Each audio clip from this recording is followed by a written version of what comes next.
conducts its investigation into the ball tampering scandal that has rocked the team.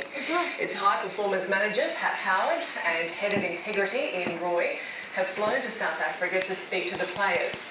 Smith and Vice-Captain David Warner were relieved of their leadership duties on day 4 after they conspired with Cameron Bancroft to illegally tamper with the ball during the previous day. As Steve Smith came out to bat in Australia's second innings, the impact of to cheat became clear. Listen to the crowd. Normally, the former captain is the master of this domain, but he cut a lonely and out of sorts figure. Spotting again, exactly the same. Quite another Bob Walker, almost exactly the same. There's another huge wicket. I don't know how he feels about his own personal situation, but I can imagine that it's a really tough time that he's going through. The impact of Australia's ball tampering scandal as news of it reverberated around the world. So have you ever seen anything as blatant as that? No, not at all. And again, shocked at what's going on. Australia's been taking this high and mighty line recently, saying that you can't cross this line, and we're the purveyors of justice on the cricket field. And I know within cricket that has wound a lot of people up, because they know that Australia get into the sledge, and they'll be quite glad that this has happened to them.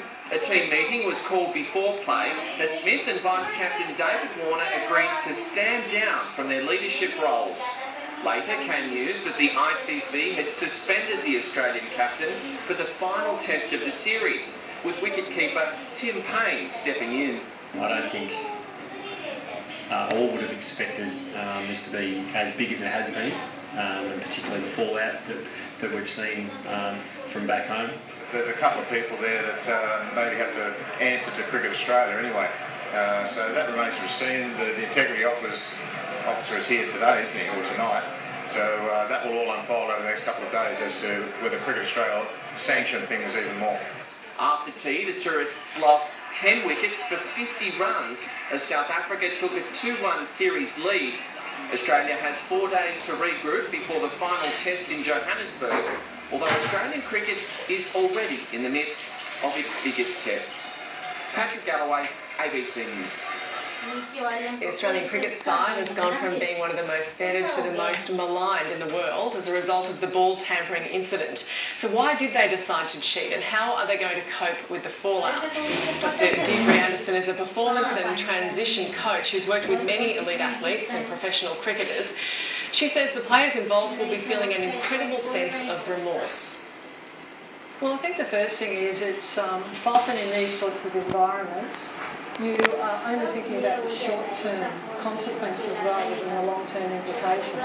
And once you move outside of that bubble, what actually happens is you realise you remember what you've done, and you have an incredible sense of remorse, embarrassment, and a real sense of absolute letdown, which is what you're hearing and receiving from the players as we speak. There's been a lot of research that's looked at how highly successful competitors are always looking for the edge in their particular sport. And when you're on tour, as much as you are in cricket, the group think and the group conversation can sometimes operate in isolation to what's going on outside of that particular bubble. And in this instance, maybe that's what has occurred. But either way, I think that cricket has played on the edges for over 100 years, and this is not the first time that this sort of activity has occurred. But the difference is that in Australia particularly, we abolish and have attempted to abolish all forms of cheating in our sport. And despite the fact that the players may not have actually identified it as cheating until they walked outside of that bubble, the rest of Australia certainly sees it as cheating. Well, right now, the last thing they need is for everyone to scatter away like bees. What they need is an opportunity to really work through what's going on. They need support around them so that they can actually start to put together the pieces of what the reality for them is going to be in the next few months or even few years, because that's elite sport. One moment you're on top of the world and people are celebrating your success, and you make one for everyone to scatter away like bees. What they need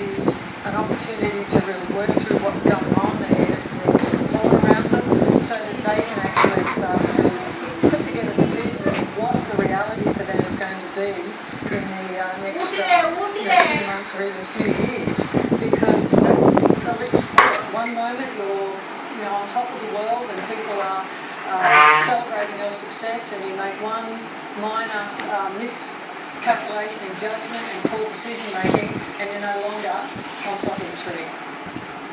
The Mayor of one of Australia's largest councils has been arrested by Queensland Crime and Corruption Commission officers and charged with 3 offences. Logan Mayor Luke Smith was taken to the Beenleigh Watch House south of Brisbane this morning. Reporter Mark Willisey joins us now. So Mark, what has Mayor Smith been charged with?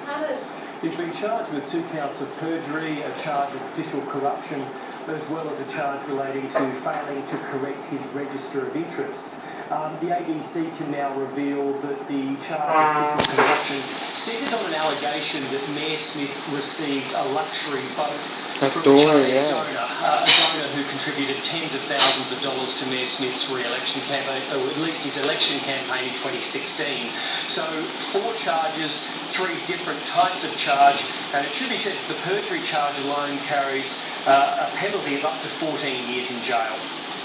What has his response been? Well, Mayor Smith said he's been basically cooperating with the Crime and Corruption Commission